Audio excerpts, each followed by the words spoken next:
Belum sempat pertanyaan itu terjawab, wah beberapa orang yang tadi melotot marah kayak gitu tiba-tiba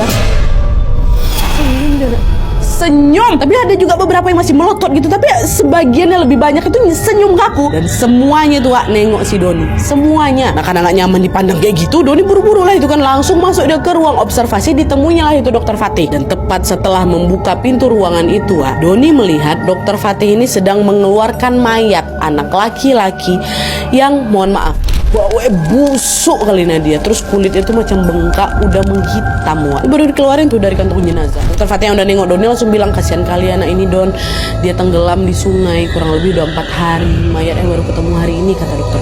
Astagfirullahaladzim, kasihan ya dok ya, pantas kayak gitu kondisinya, kulitnya bengkak, hitam. Terus mohon maaf, hitam itu ada macam hijau-hijau itu loh, macam udah lumutan, kata si Doni. Nah pas mereka lagi ngobrol singkat tentang kondisi jasad itu, Doni dengar lagi suara tangisan kerumunan orang di luar itu makin kencang lagi. Dan di saat yang sama Doni juga mencium bau busuk mayat yang jadi makin menusuk kali ke hidung aku dia, sampai mual, aku pengen muntah. Betulan karena nggak tahan cium bau itu, Doni langsung nih pergi keluar, mau ke kamar mandi. Nah pas baru keluar dari ruang observasi itu, Doni nengok lagi nih kerumunan orang yang tadinya menangis di luar tiba-tiba menghilang. Tadi dia nampak ada orang ramai kali di sana kan. Abis itu juga waktu udah ngasih surat itu ngobrolin soal mayat, terdengar juga ada suara orang menangis-nangis di luar itu kan.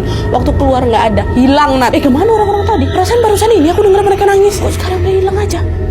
Meski dia ngerasa janggal di sini, Doni menepiskan pikiran buruknya. Dia langsung tetap pergi ke kamar mandi kan, mual dia mau muntah. Waktu udah selesai muntah itu dibasuh nyalakan wajahnya si Doni. Nah pas dia lagi fokus mencuci mukanya di wastafel luar Doni dikejutkan dengan suara tangisan lagi. Suara tangisan beberapa orang dari arah lorong itu.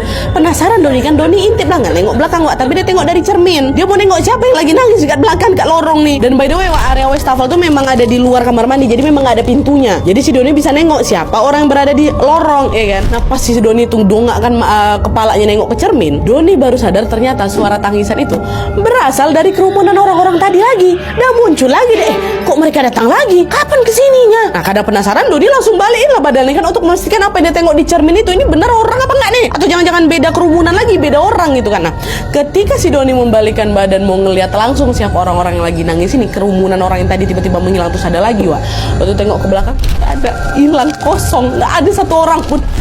Astagfirullah, kok tiba-tiba hilang mereka? Ditengok lagi ke cermin, nggak ada. Wah ini udah nggak betul nih.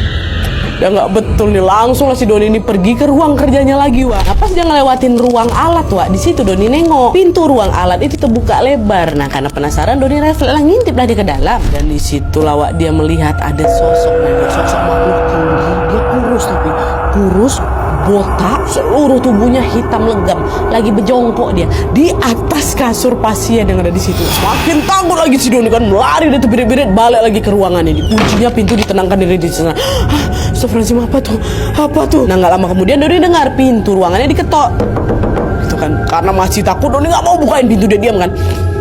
Siapa? Kata dia gitu. Yang jawab, aku Fatih, kata Dokter Fatih. Buka pintu ya Don, katanya. Nah karena yang datang Dokter Fatih, ya udah Doni buka lah pintu itu kan. Dan di situ Dokter Fatih langsung bilang, Don, aku pinjam dulu ruangan kamu ya. Aku mau ngobrolin rencana otopsi sama keluarganya jenazah yang baru datang, kata si dokter. Keluarga jenazah anak kecil tadi baru datang dok. Terus yang tadi aku tengok siapa? Ya dipikirkan kerumunan orang yang beramai-ramai menangis yang sambil melototin dia itu kan pasti keluarganya korban kan Ini ternyata keluarganya baru datang. Iya mereka baru datang. Emang kenapa? Kamu nengok apa? Dok tadi mereka udah datang dok, saya lihat. Enggak, di luar nggak ada siapa-siapa. Tadi juga saya di sini nggak ada ngeliatin keluarga korban datang, kata dokter kan. Ada dok, ada banyak kali orang kumpul depan ruang observasi itu, mereka nangis semuanya. Oke, aku pikir itu keluarga korban, kata si Doni. Enggak. Nah seolah udah paham dengan apa yang terjadi di situ Dokter Fatih ini bilang, udah Don, istighfar aja, bisa jadi yang kamu tengok tadi itu memang bukan manusia, tapi udah nggak usah takut, berdoa aja biar kamu nggak diganggu lagi, kata Dokter Fatih kayak gitu. Nah dengar ucapan si dokter, Doni cuma bisa ngangguk aja dia beresin lah itu ruang kerjanya bentar, dan dia langsung keluar mencari tempat singgah selama ruangannya itu dipinjam sama dokter.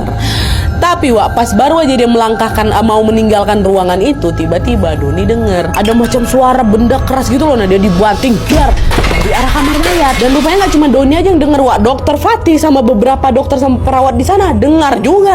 Apa tuh, kata mereka kan. Nah karena penasaran, semuanya Doni, Dokter Fatih sama beberapa petugas lainnya pergilah itu bergegas ke kamar mayat. Ada apa yang jatuh ya kan. Nah sesampainya di sana mereka lihat 8 pintu freezer yang biasa dipakai untuk menyimpan jenazah semuanya terbuka lebar.